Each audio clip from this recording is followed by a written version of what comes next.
Kui Ampler sai nii-öelda alguse, siis tegelikult meie ajendiks kindlasti ei olnud nagu see, et hakkame nüüd raha teenima ja ma arvan, isegi see oli väga kaugelt, et hakkame maailma päästma, et see oli lihtsalt selline 3 sõpra tehnika huvilised, meeldib nokitseda ja meil tekkis nagu huvi elektrijalgratta kui kontseptsiooni vastu ja mõtlesime, et teeme endale ühe. Mul oli õnn kasvada üles peres, kes oli väga ühtehoidev ja väga aktiivne.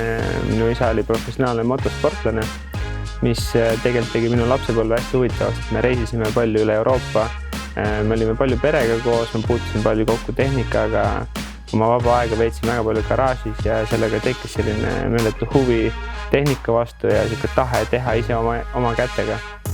Hiljem sai minust ka endast professionaalne motosportlane, mis õpetas mind tegelema enda kui siis enda arenguga, projekti juhtimisega, kuidas suhelda toetajatega, leida rahastust, samal ajal väga kõvasti tehes trenni ja tööd, et saavutada paremaid tulemusi. Täna ma arvan, minu kõige olulisemad hobid on nii lihtsalt öeldes minu pere, minu 2 väikest last ja endise siis nii-öelda motosportlasena ei saa ümber ka motocrossist.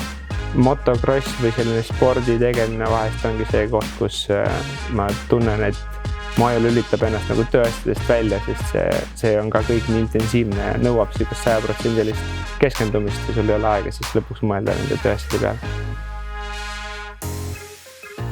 Ma tahaks loota, et inseneri rolli, et Ampler Bikesi 3 asutajad kõik on tegelikult nagu hingelt insenerid, et me oleme väga toote inimesed ja me naudime seda tegemist ja mõtlemist. Ja ma olen isegi mõelnud seda kunagi, et tahaks kunagi jõuda sinnamaani, et ma saaksin olla jälle Ampleris insener.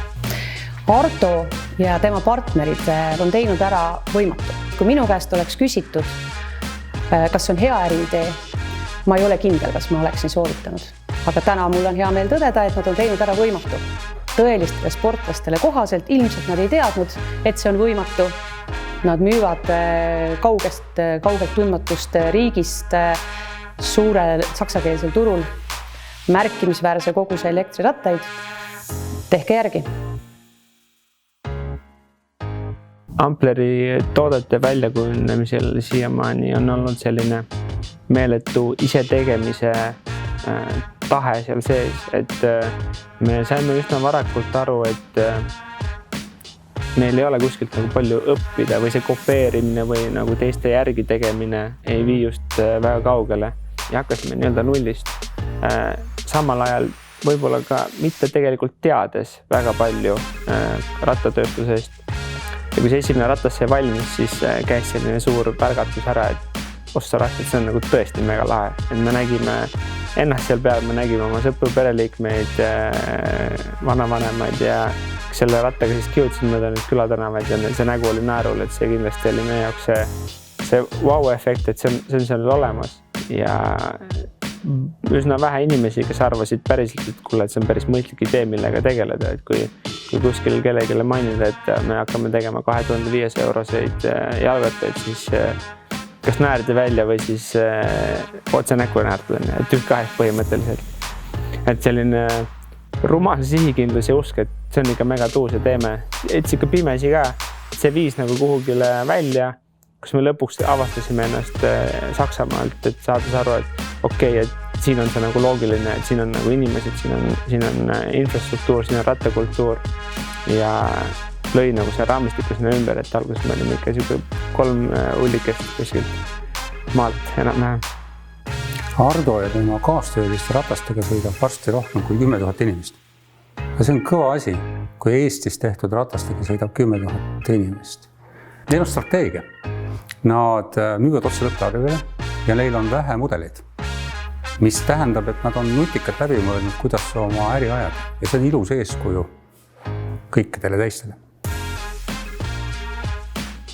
Ma nagu natuke olen ka selline seda usku, et kõige kiiremini õpibki seda asja tegema hakates, et see on kindlasti Ampleri osa ja jäid meil koolid pooleli ja sest ka nagu koolis oli üks selliseid polk enam aega koolis käia, aga see tundus nagu nii aeglane kõik.